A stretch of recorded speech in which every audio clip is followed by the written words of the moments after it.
Selanjutnya dengan Bapak Asep. Siang dok. Ya, siang kembali. Kalau boleh saya tahu keluhannya apa Pak? Begini dok, istri saya kan hamil ya 9 bulan. Terus istri Bapak sekarang posisinya di mana? Di rumah dok istri saya Pak. Jadi sebenarnya keluhannya apa Pak? PL-nya dok bulan sekarang ini masalahnya bentrok dengan cicilan motor dok. Terus sama bayar kontrakan dok. Gimana ya dok ya? Solusinya dok gimana nih?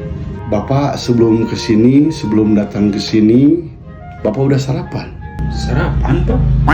Bapak nggak lihat pelang di depan? Baca? Makanya baca.